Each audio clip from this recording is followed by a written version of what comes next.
দেশের সবচেয়ে গুরুত্বপূর্ণ ও সুরক্ষিত দপ্তর বাংলাদেশ সচিবালয়। আর এই দপ্তরে মধ্যরাতে আগুন লাগার ঘটনা জন্ম দিয়েছে নানা প্রশ্নের। গতকাল বুধবার দিবাগত রাত 1:52 সচিবালয়ের 7 নম্বর ভবনে আগুন লাগে।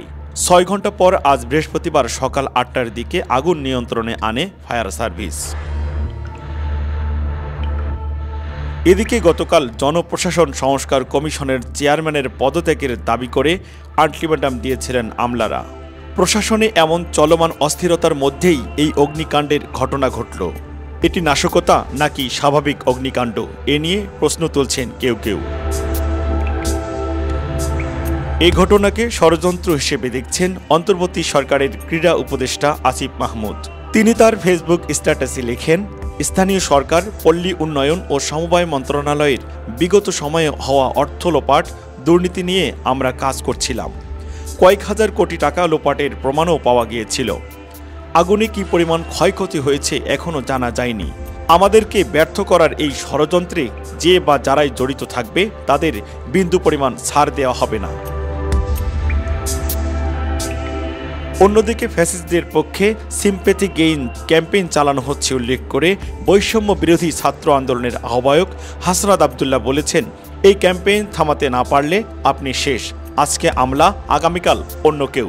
তার ভেরিফাইড ফেসবুক অ্যাকাউন্টে এক স্ট্যাটাসে তিনি লেখেন, ফ্যাসিজমের এনবলারদের বিরুদ্ধে অন্তর্বর্তী সরকারের উদারতা দেখানোর পরিণাম এই কপালপোড়া জাতিকে অনন্তকাল ভোগাবে। হাসিনার ঘি খাওয়া ফ্যাসিস্ট এনাবলারাই এখন মানবাধিকারের আলাপ দিয়ে ফ্যাসিস্টদের পক্ষে সিম্প্যাথি গেইন ক্যাম্পেইন চালাচ্ছে। এই ক্যাম্পেইন না থামাতে পারলে আপনি শেষ। আজকে আমলা, আগামীকাল অন্য কেউ। সচিবালয়ে অগ্নিকাণ্ডের পর এমন মন্তব্য করেন তিনি। আগুন নিয়ন্ত্রণে আসার পর সকাল 9টার দিকে সচিবালয়ে উপস্থিত হন স্বরাষ্ট্র উপদেষ্টা লেফটেন্যান্ট জেনারেল অবসরপ্রাপ্ত মোহাম্মদ জাহাঙ্গীর আলম। সেখানে এক ব্রিফিংয়ে তিনি সাংবাদিকদের বলেন, ভেতরে আমরা দেখব, পুরো সার্চ করে কোনো কিছু পাওয়া যায় কিনা দেখা হবে। নাশকতা কিনা এমন প্রশ্নের জবাবে তিনি বলেন, তদন্ত হওয়ার পর বিষয়টি জানা যাবে। এদিকে সচিবালয়ের আগুনের ঘটনায় সামাজিক যোগাযোগ মাধ্যমেও শুরু হয়েছে নানাবিধ আলোচনা।